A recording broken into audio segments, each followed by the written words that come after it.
नमस्कार दोस्तों, स्वागत है एक बार आप सबका फिर से हमारे YouTube channel GS with Shyam में। आज के जीएस में जो चर्चित विषय रहेगा वो रहेगा ये जो राजा आपको तालाब के ऊपर चित्रांकित दिख रहे हैं, इन्हीं राजा के बारे में कहानी रहेगी। अगर आपको हमारा YouTube चैनल पसंद आ रहा है तो हमारे चैनल को लाइक शेयर सब्सक्राइब जरूर कर अपना प्यार बनाए रखें। तो आइए गेस करिए, ये तालाब है ना। ये तालाब है और तालाब के ऊपर एक गुंबदाकार आकृति है जिस पर एक महान शख्सियत की फोटो लगी हुई है। और आप खुद इमेजिन करिए कि ये राजा कौन हो सकते हैं। इनके नाम में ही लगा है राजा, यानी कि ये हैं राजा भोज। कौन है ये? राजा भोज। भोजताल है, ये है राजा भोज, है ना, जिन्होंने इस तालाब का निर्माण कराया था और इसी तालाब के ऊपर इनकी प्रतिमा स्थापित की गई है। तो ये हैं हर विषय में पारंगत, हर क्षेत्रों में पारंगत राजा भोज, जो कि भारतीय इतिहास में बहुत विद्वान थे। इनकी जीवनी को इस प्रकार हम सबके सामने दर्शाया गया है कि विद्वता का उदाहरण जब जब दिया जाता है तब तब राजा भोज का नाम सामने उभर कर आता है। तो आइए ले चलते हैं आपको अपने चैनल जीएस विद श्याम में आज की कहानी राजा भोज की तरफ।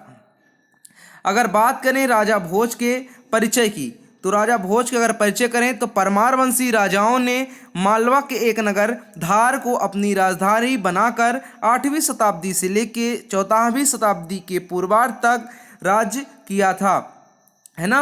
उनके ही वंश में हुए परमार वंश के सबसे महान अधिपति महाराजा भोज ने धार में 1000 ईस्वी से 1055 ईस्वी तक शासन किया।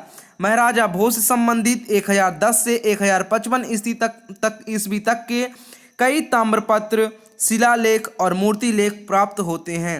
भोज के साम्राज्य के अंतर्गत मालवा, कोंकण, खानदेश, भिलसा, डूंगरपुर, बांसवाड़ा, चित्तौड़ एवं गोदावरी घाटी के कुछ भाग शामिल था। इन्होंने उज्जैन की जगह अपनी नई राजधानी धार को बनाया। राजा भोज को उनको कार्यों के कारण उन्हें नवशासक अर्थात नव विक्रमादित्य भी कहा जाता है। महाराज भोज इतिहास के प्रसिद्ध मुंजराज के भतीजे और सिंधुराज के पुत्र थे। उनकी पत्नी का नाम लीलावती था, है ना। महाराज सिंधुराज के पुत्र थे राजा भोज। आइए, मशहूर कहावत एक आपने सुनी होगी कि जब अल्पायु में जब राजा भोज का सिंहासनारोहण हुआ तो उस समय राजा भोज की जो कीर्ति थी चारों दिशाओं में तो फैली हुई थी, लेकिन चारों दिशाओं में उनके शत्रु भी फैले हुए थे, यानी शत्रुओं से भी वो घिरे थे। उत्तर में तुर्कों से, उत्तर पश्चिम में राजपूत सामंतों से, दक्षिण में विक्रम चालुक्य, पूर्व में युवराज कलचुरी तथा पश्चिम में भीम चालुक्य से उन्हें लोहा लेना पड़ा। उन्होंने सबको हराया। तेलंगाना के तेलब और तिरहुत के गांगेय देव को हराने से एक मशहूर कहावत भी प्रचलित हो गई, कहाँ राजा भोज और कहाँ गंगू तेली। ये गांगेय देव को ही हराए हैं, इसलिए कहा जाता है कहाँ राजा भोज और कहाँ गंगू तेली। आइए राजा भोज के बारे में आगे बात करते हैं। भोज नाम से तो इतिहास में और भी राजा हुए, जैसे मिहिर भोज। हम यहाँ बात कर रहे हैं उन राजा भोज की जिन्होंने अपनी राजधानी धार को बनाया। उनका जन्म 980 में महाराजा विक्रमादित्य की नगरी उज्जैनी में हुआ था। राजा भोज चक्रवर्ती सम्राट विक्रमादित्य के ही वंशज थे। 15 वर्ष की छोटी आयु में उनका राज्य अभिषेक मालवा के राज सिंहासन पर हुआ। प्रसिद्ध संस्कृत विद्वान डॉक्टर रेवा प्रसाद द्विवेदी ने प्राचीन संस्कृत साहित्य पर शोध के दौरान मलयाली भाषा में भोज की रचनाओं की खोज करने के बाद यह माना कि राजा भोज का शासन सुदूर केरल के समुद्र तक ही था। आगे बात करते हैं राजा भोज के बारे में। ग्वालियर से मिले महान राजा भोज के स्तुति पत्र के अनुसार केदारनाथ मंदिर का राजा भोज ने 1076 से 99 के बीच पुनर्निर्माण भी कराया। राहुल संकृतायन के अनुसार यह मंदिर 12वीं-13वीं शताब्दी का है। इतिहासकार डॉक्टर शिव प्रसाद डबराल मानते हैं कि शैव लोग आदि शंकराचार्य से पहले ही केदारनाथ जाते रहे हैं, तब भी यह मंदिर मौजूद था। कुछ इतिहासकारों के अनुसार राजा भोज परमार, मालवा के परमार अथवा पवार वंश के 9वें यशस्वी राजा थे। उन्होंने 1018 ईस्वी से 1060 ईस्वी तक शासन किया। कुछ विद्वानों के अनुसार परमार वंश ने मालवा पर सन 1000 से 1285 तक राज किया। भोजराज इसी वंश का महाप्रतापी वंश की 5वीं पीढ़ी में से भी एक थे, है ना। पर कुछ विद्वान ये भी मानते हैं कि महान राजा भोजदेव का शासनकाल 1010 से 1053 तक रहा। राजा भोज ने अपने काल में कई मंदिर बनवाए। राजा भोज के नाम पर भोपाल के निकट भोजपुर बसा है। धार की भोजशाला का निर्माण भी उन्होंने ही कराया था। कहते हैं कि उन्होंने ही मध्य प्रदेश की वर्तमान राजधानी भोपाल को भी बसाया था, जिसे पहले भोजपाल कहा जाता था। इन्हीं के ही नाम पर भोज नाम से उपाधि देने का भी प्रचलन शुरू हुआ था। इनके ही जैसे महान कार्य करने वाले राजाओं को यह उपाधि दी जाती थी। आगे बात करते हैं, अगर भोज के निर्माण कार्य की बात करें तो मध्य प्रदेश के सांस्कृतिक गौरव के जो स्मारक हमारे पास हैं उनमें से अधिकांश राजा भोज की ही देन है। चाहे विश्व प्रसिद्ध भोजपुर मंदिर हो या विश्वाम्भर के शिव भक्तों के श्रद्धा के केंद्र उज्जैन स्थित महाकालेश्वर मंदिर, धार की भोजशाला हो या भोपाल का विशाल तालाब, ये सभी राजा भोज के सृजनशील व्यक्तित्व की देन है। राजा भोज नदियों को चैनलाइज या जोड़ने के कार्य के लिए भी पहचाने जाते हैं। आज उनके द्वारा खोदी गई नहरें और जोड़ी गई नदियों के कारण ही नदियों के कंजर्व वाटर का लाभ आम लोगों को भी मिल रहा है। भोपाल शहर का बड़ा तालाब इसका उदाहरण है। भोज ने भोजपुर में एक विशाल सरोवर का निर्माण कराया था, जिसका क्षेत्रफल 285 वर्ग मील से भी अधिक विस्तृत था।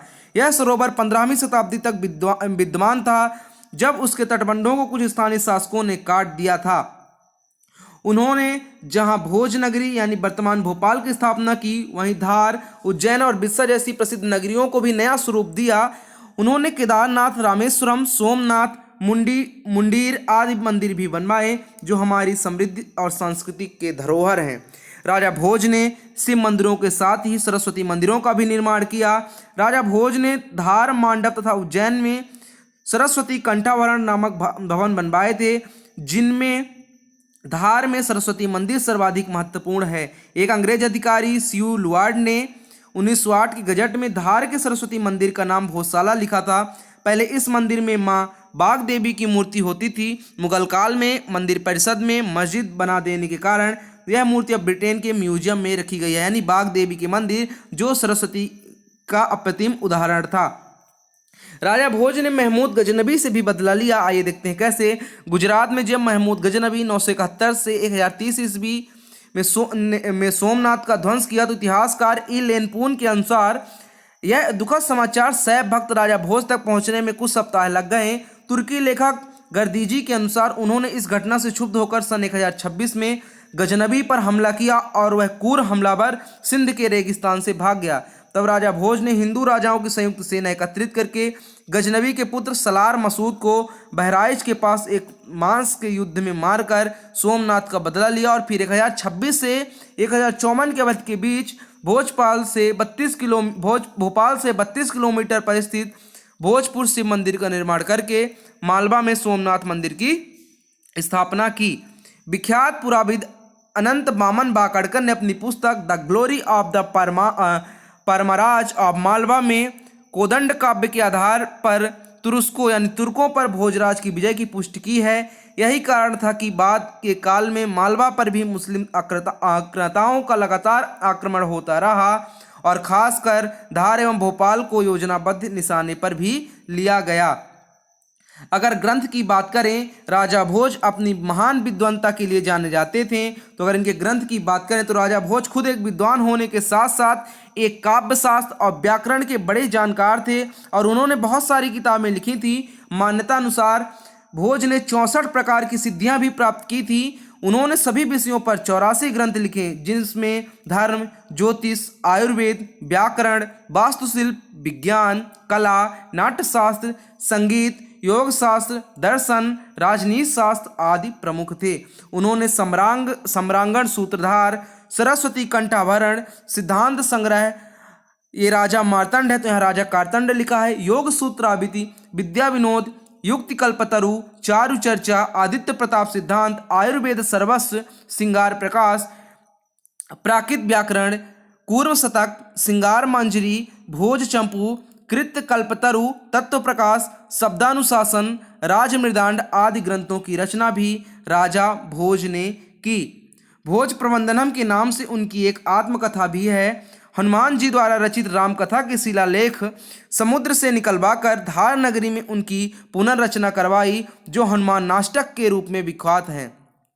तत्पश्चात उन्होंने चंपू रामायण की रचना की, जो अपने गद्य काव्य के लिए भी विख्यात है। आईने अकबरी में प्राप्त उल्लेखों के अनुसार भोज की राजसभा में 500 विद्वान थे। इन विद्वानों में नवरत्न का नाम विशेष रूप से उल्लेखनीय है। महाराजा भोज ने अपने ग्रंथों में विमान बनाने की विधि का विस्तृत वर्णन किया। इस तरह उन्होंने नाव व बड़े जहाज बनाने की विधि का विस्तार पूर्वक उल्लेख किया। इसके अतिरिक्त उन्होंने रोबोट तकनीक पर भी काम किया, है ना। हर क्षेत्र में राजा भोज पारंगत थे। मालवा के इस चक्रवर्ती प्रतापी काव्य और वास्तुशास्त्र में निपुण और विद्वान राजा भोज के जीवन और कार्यों पर विश्व की अनेक यूनिवर्सिटी में शोध कार्य हो रहा है। इसके अलावा गौतमी पुत्र सतकर्णी, यशोवर्धन, नागभट्ट और बम्पा, रावल, मिहिर भोज, देवपाल, अमोघ वर्ष, इंद्रतिथि, चोल राजा राजेंद्र चोल, पृथ्वीराज चौहान, विक्रमादित्य सिक्स्थ, हरिहर राय बुक्का राय, राणा सांगा, अकबर, श्री कृष्णदेव बर्मन, महाराणा प्रताप, गुरु गोविंद सिंह, शिवाजी महाराज, पेशवा बाजीराव और बालाजी बाजीराव, महाराजा रणजीत सिंह आदि के शासन में भी जनता खुशहाल और निर्भीक रही, है ना। अगर राजा भोज की मृत्यु की बात करें तो अपने शासनकाल के अंतिम वर्षों में भोज परमार को पराजय का अपयश भोगना पड़ा। गुजरात के चालुक्य राजा तथा चेदी नरेश की संयुक्त सेनाओं ने लगभग 1060 ईस्वी में भोज परमार को पराजित कर दिया। इसके बाद उनकी मृत्यु हो गई। आपने एक सिंहासन बत्तीसी की दिलचस्प कहानी सुनी होगी, आइए बताते हैं। प्राचीन समय की बात है, उज्जैन में राजा भोज राज्य करते थे। वह बड़े दानी और धर्मात्मा थे। उनके बारे में प्रसिद्ध था कि वह ऐसा न्याय करते हैं कि दूध और पानी अलग अलग हो जाए। नगरी में एक किसान का एक खेत था जिसमें उसने कई साग सब्जी लगा रखी थी। एक बार की बात है कि खेत में बड़ी अच्छी फसल हुई। पूरी जमीन पर तो खूब तरकारियां आईं, लेकिन खेत के बीचों बीच थोड़ी सी जमीन खाली रह गई। हालांकि किसान ने उस जमीन पर भी बीज डाले थे, लेकिन वहां कुछ नहीं उगा। किसान ने वहां खेत की रखवाली के लिए एक मचान बना लिया। जब भी किसान मचान पर चढ़ता तो अपने आप चिल्लाने लगता, कोई है? राजा भोज को पकड़ लाओ और सजा दो, मेरा राज्य उससे ले लो, जल्दी जाओ। सारी नगरी में यह बात आग की तरह फैल गई और राजा भोज के कानों में पहुंची। राजा भोज ने कहा, मुझे उस खेत पर ले चलो, मैं सारी बातें अपनी आंखों से देखना और कानों से सुनना चाहता हूं। राजा भोज जब उस जगह पर पहुंचे तो उन्होंने भी वही देखा कि किसान मचान पर खड़ा है और कह रहा है, राजा भोज को फौरन पकड़ लाओ और मेरा राज्य उससे ले लो। यह सुनकर राजा चिंतित हो गए, चुपचाप महल लौट आए।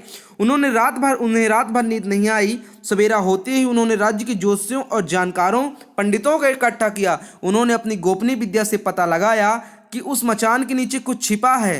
राजा भोज ने उस समय आज्ञा दी कि उस जगह को खुदवा दिया जाए। खोदते खोदते जब काफी मिट्टी निकल आई तो अचानक एक सिंहासन प्रकट हुआ। सिंहासन के चारों ओर 8 पुतलियां यानी कुल 32 पुतलियां खड़ी थी। सबके अचरज का ठिकाना ना रहा। राजा भोज को खबर मिली तो सिंहासन को बाहर निकालने को कहा, लेकिन कई मजदूरों के जोर लगाने पर भी सिंहासन टस से मस ना हुआ। तब एक पंडित ने कहा, यह सिंहासन देवताओं का बनाया हुआ है, अपनी जगह से तब तक नहीं हटेगा जब तक कि राजा स्वयं इसकी पूजा अर्चना ना करें। राजा ने ऐसा ही किया। पूजा अर्चना करते ही सिंहासन ऐसे ऊपर उठ गया मानो फूलों का हो। राजा बड़े खुश हुए। सिंहासन में कई तरह के रत्न जड़े थे जिनकी चमक अनूठी थी। सिंहासन के चारों ओर 32 पुतलियां बनी थीं। उनके हाथ में कमल का एक एक फूल था। राजा ने हुक्म दिया कि खजाने से रुपया लेकर सिंहासन दुरुस्त करवाएं। सिंहासन सुंदर होने में 5 महीने लगे। अब सिंहासन दमक उठा। जो भी देखता ही रह जाएगा। पुतलियां ऐसे लगती मानो अभी बोल उठेंगी। राजा ने पंडितों को बुलाया और कहा, आप लोग अच्छा मुहूर्त निकालें, मैं उस दिन इस सिंहासन पर बैठूंगा। दिन तय कर दिया गया। दूर दूर तक लोगों को निमंत्रण भेजे गए। तरह तरह के बाजे बजने लगे। महल में खुशियां मनाई जाने लगीं। पूजा के बाद जैसे ही राजा ने अपना दाहिना पैर बढ़ाकर सिंहासन पर रखना चाहा कि सारी पुतलियां खिलखिलाकर हंस पड़ी। लोगों को बड़ा अचंभा हुआ कि यह बेजान पुतलियां कैसे हंस पड़ी। राजा ने अपना पैर खींच लिया और पुतलियों से पूछा, ओ सुंदर पुतलियों, सच सच बताओ कि तुम क्यों हंसी। पहली पुतली का नाम था रत्न मंजरी। राजा की बात सुनकर वह बोली, राजन, आप बड़े तेजस्वी और धनी हैं, बलवान हैं, लेकिन इन सब बातों का आपको घमंड भी है। जिस राजा का यह सिंहासन है वह दानी, वीर और धनी होते हुए भी विनम्र थे। परम दयालु थे। राजा भोज बड़े नाराज हुए। पुतली ने समझाया, महाराज यह सिंहासन परम प्रतापी है और ज्ञानी महाराजा विक्रमादित्य का है। राजा बोले, मैं कैसे मानूं कि राजा विक्रमादित्य मुझसे ज्यादा गुणी और पराक्रमी थे। पुतली ने कहा, ठीक है, मैं तुम्हें राजा विक्रमादित्य की कहानी सुनाती हूँ। सिंहासन बत्तीसी की पहली पुतली रत्नमंजरी ने उनको एक कहानी सुनाई, है ना, और उसमें महाराजा विक्रमादित्य की अपार संघर्ष, अपार पराक्रम, अपार वीर कौशल, अपार युद्ध में निपुण होने का भी परिचय उसी कहानी में उनको सुनाया। और फिर लास्ट में उन्होंने बताया कि आप उन्हीं महाराजा विक्रमादित्य के वंशजों में से आते हैं, है ना, जो 9वें वंशज के रूप में महाराजा भोज स्वयं उभर कर सामने आते हैं, जिनका इतिहास में नाम हमेशा स्वर्ण अक्षरों से उल्लेखित है ना। इसीलिए कहते हैं जो भोपाल है, भोजताल है, उन सब का निर्माण राजा भोज ने ही कराया है। लेकिन जब राजा भोज की मृत्यु होती है तो कहते हैं कि आज इतने विद्वान राजा की मृत्यु हो गई, यानी विद्वंता जो है आज इस धरती से स्वयं नास्वर के समान दिखने लगी। और एक वहाँ लिखा जाता है उनके बारे में कि अद्धारा निराधारा निरालांबा सरस्वती, है ना, यानी कि अब सरस्वती जैसे लग रहा है कि सदैव के लिए ही चली गई। अद्धारा निराधारा निरालांबा सरस्वती। तो राजा भोज की कहानी आज आपने सुनी हमारे YouTube चैनल GS विश्याम में। दोस्तों, अगर आपको हमारा चैनल पसंद आ रहा है तो लाइक शेयर सब्सक्राइब जरूर करें। Thank you so much. Best of luck.